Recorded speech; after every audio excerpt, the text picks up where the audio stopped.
जब घड़ी का काटा करता है 4 बजे का इशारा तो खबरों से हाई हो जाता है पारा। क्योंकि 4 बजे हम चक्रव्यूह के साथ आपके सामने पेश होते हैं और 4 ऐसे लोगों को चक्रव्यूह के चक्र में फंसाते हैं जिनकी पोल पट्टी सुनकर हर कोई हैरान हो जाए।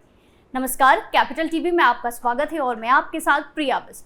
आज चक्रव्यूह के चक्र में फंसे हैं सीएम केजरीवाल के पीए विभव कुमार, समाजवादी पार्टी, राजा भैया और एक हत्यारा। इन सभी का सारा काला चिट्ठा आपके सामने खोलते हैं और एक एक करके बताते हैं इन सभी की करतूतें। पहली खबर में बात सीएम केजरीवाल की बढ़ती मुश्किलों की, जहां दिल्ली मुख्यमंत्री अरविंद केजरीवाल के पर्सनल सेक्रेटरी के खिलाफ स्वाति मालीवाल ने प्राथमिकी दर्ज करवा दी है। उन्होंने घटना के 81 घंटे के बाद 2.5 पेज की शिकायत दर्ज कराई है। अपनी शिकायत में उन्होंने बताया कि विभव ने उनके चेहरे, पेट और छाती पर 5 से 6 बार मारा।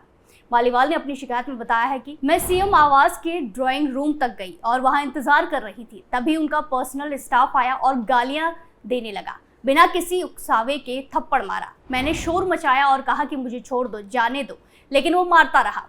स्वाति मालीवाल के अनुसार पर्सनल स्टाफ उन्हें गालियां देता रहा, धमकियां देता रहा और देख लेंगे, निपटा देंगे जैसे शब्द भी कहे। इसके बाद उसने चेहरे पर मारा, फिर पेट पर मारा। मालीवाल के मुताबिक इसी के बाद वो भाग कर बाहर आई और पुलिस को फोन किया। उनकी शिकायत के बाद स्पेशल सेल की टीम ने सुरक्षा व्यवस्था के साथ कई मसलों पर स्वाति मालीवाल से बात की। स्पेशल सेल के एडिशनल कमिश्नर प्रमोद कुशवाहा खुद मालीवाल के घर उनके बयान दर्ज करने के लिए पहुंचे थे। पुलिस करीब 4 घंटे उनके आवास पर रही। सारी बात सुनने समझने के बाद पुलिस ने स्वाति मालीवाल के बयान के आधार पर विभव कुमार के खिलाफ आईपीसी की धारा 354, 506, 509, 323 और अन्य धाराओं के तहत एफआईआर दर्ज कर ली है। फिर उन्हें मेडिकल के लिए एम्स लेकर गया, वहां उनका चेकअप कराया गया। रात में 3 बजे जब वो घर लौटी तो एक वीडियो भी सामने आया है। इसमें वो अपने घर में लड़खड़ाती हुई घूमती दिखी। वहीं स्वाति मालीवाल के पुलिस अपनी शिकायत देने के बाद एक्स पर भी एक पोस्ट किया है। मेरे साथ जो हुआ वो बहुत बुरा था। मेरे साथ हुई घटना पर मैंने पुलिस को अपना स्टेटमेंट दिया है। मुझे आशा है कि उचित कार्रवाई होगी। पिछले दिन मेरे लिए बहुत कठिन रहे हैं। जिन लोगों ने प्रार्थना की उनका धन्यवाद करती हूँ। जिन लोगों ने चरित्र हरण की कोशिश की, ये बोला कि दूसरी पार्टी के इशारे पर काम कर रही है, भगवान उन्हें भी खुश रखे। देश में अहम चुनाव चल रहा है। स्वाति मालीवाल जरूरी नहीं है, देश के मुद्दे जरूरी हैं। बीजेपी वालों से खास गुजारिश है कि इस घटना पे राजनीति ना करें। वहीं एफआईआर रजिस्टर करने के बाद नॉर्थ डिस्ट्रिक्ट की पुलिस टीम और क्राइम ब्रांच की पूरी 10 टीमें पूरे केस की जांच में जुट गई हैं। इस क्रम में एक टीम विभव से पूछताछ के लिए उनके घर पहुंची। हालांकि वो वहां नहीं मिले। उन्हें 16 मई को केजरीवाल के साथ लखनऊ एयरपोर्ट पर देखा गया था। वहीं राष्ट्रीय महिला आयोग ने इस मामले पर संज्ञान लेते हुए विभव कुमार से आज सुबह 11 बजे पेश होने के लिए कहा था। साथ ही दूसरी ओर स्वाति मालीवाल के आवास की सुरक्षा बढ़ा दी गई है। अगली खबर में बात सपा प्रमुख अखिलेश यादव को लगे तगड़े झटके की, जहां लोकसभा चुनाव के बीच उत्तर प्रदेश की जौनपुर सीट इन दिनों सुर्खियों में बनी हुई है। जौनपुर से पूर्व सांसद धनंजय सिंह ने भारतीय जनता पार्टी को समर्थन देने का ऐलान कर दिया है, जिसे सपा के लिए झटके के तौर पर देखा जा रहा है। तो वहीं अब सपा के एक और सहयोगी ने उन्हें मुंह मोड़ लिया है और पार्टी को समर्थन देने से इनकार कर दिया है। बता दें कि जौनपुर से समाजवादी पार्टी ने जन अधिकारी पार्टी के अध्यक्ष और पूर्व मंत्री बाबू सिंह कुशवाहा को इंडिया गठबंधन का प्रत्याशी बनाया है, लेकिन उनके नाम को लेकर सपा के सहयोगियों में कलह शुरू हो गई। महान दल के नेता केशव देव मौर्य ने कुशवाहा को समर्थन देने से साफ इनकार कर दिया और कहा कि वो उन्हें किसी कीमत पर जीतने नहीं देंगे। इससे पहले भी उन्होंने प्रेस नोट जारी करते हुए बाबू सिंह कुशवाहा का विरोध किया था। उधर पहले पूर्व सांसद धनंजय सिंह की पत्नी का बसपा से एक नाटकीय घटनाक्रम में टिकट काट दिया गया। इसके बाद धनंजय सिंह ने बीजेपी को समर्थन दे दिया है। धनंजय सिंह के आने से बीजेपी और ज्यादा मजबूत हो गई है। वहीं महान दल के भी अलग हटने से सपा को यहां दोहरा नुकसान हो सकता है।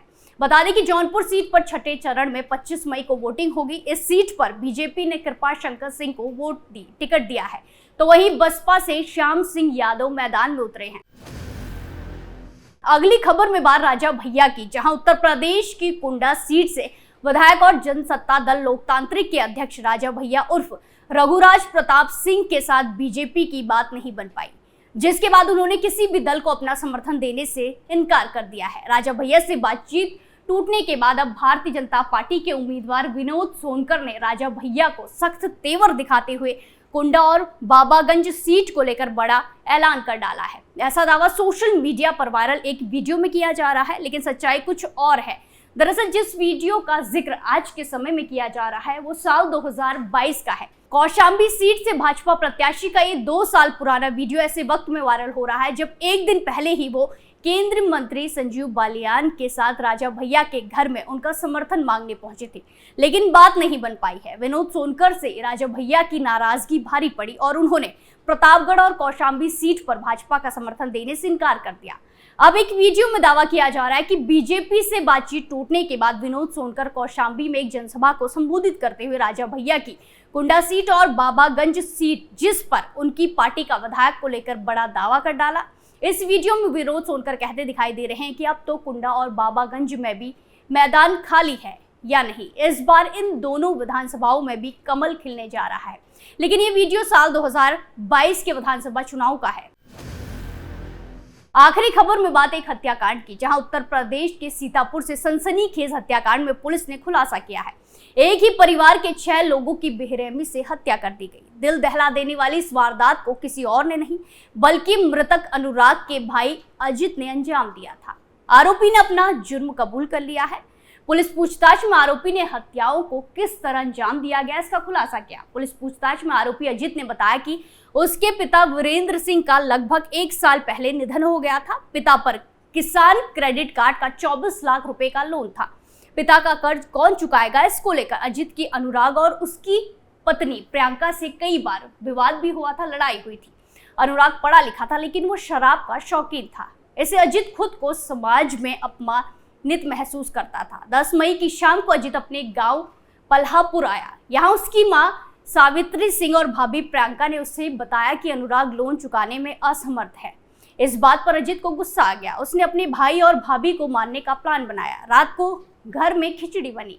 अजित ने उसमें 4-5 नशीली गोलियां डाल दी।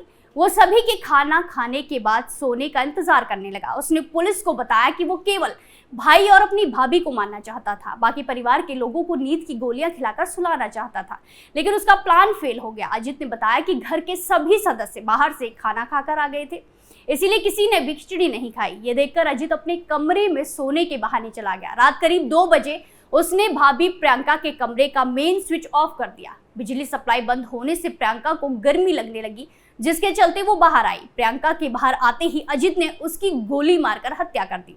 गोली की आवाज सुनकर उसकी मां सावित्री ऊपर आई। उसने उनकी भी हत्या कर दी। अजित अपने भाई अनुराग के कमरे में गया। उसने अनुराग को भी गोली मारकर मौत के घाट उतार दिया।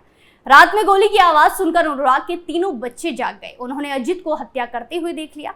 पुलिस के मुताबिक आरोपी अजित ने अनुराग की बड़ी लड़की को समझाने की कोशिश की, लेकिन वो नहीं मानी और चिल्लाने लगी। बड़ी बहन को चिल्लाते देख दोनों छोटे बच्चे भी शोर मचाने लगे। ये देख अजित तीनों को घर की छत पर ले गया। आरोपी अजित ने तीनों बच्चों को छत से नीचे फेंक दिया।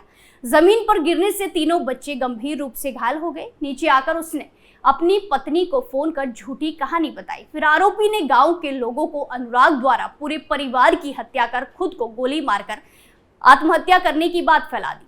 शुरुआती पुलिस जांच में भी उसने यही बात दोहराई थी। पुलिस ने आरोपी को गिरफ्तार किया है। उसके पास से 315 बोर का तमंचा और 8 कारतूस बरामद किए गए हैं। आरोपी अजित को जेल भेज दिया गया है। आज हमने देखा कैसे चक्रव्यूह के चक्र में सीएम केजरीवाल के पीए विभव कुमार, समाजवादी पार्टी, राजा भैया और एक हत्यारा फंसे और उनकी पूरी पोल पट्टी खुलकर सबके सामने आ गई। चक्रव्यूह में फिलहाल के लिए इतना ही, फिर पेश होंगे सनसनीखेज खुलासों के साथ। बाकी तमाम खबरों के लिए देखते रहिए कैपिटल टीवी उत्तर प्रदेश। नमस्कार।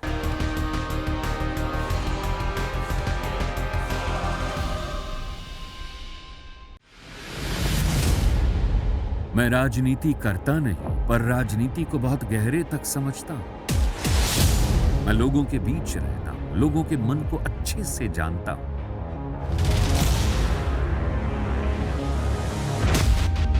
पब्लिक और पॉलिटिक्स की हर नब्ज को खूब पहचानता हूं। संघर्ष की सियासत से सत्ता के सिंहासन तक मैं हर खबर से खरा सच निकालता हूं। ना कोई दौड़, ना कोई race. Capital TV, Uttar Pradesh.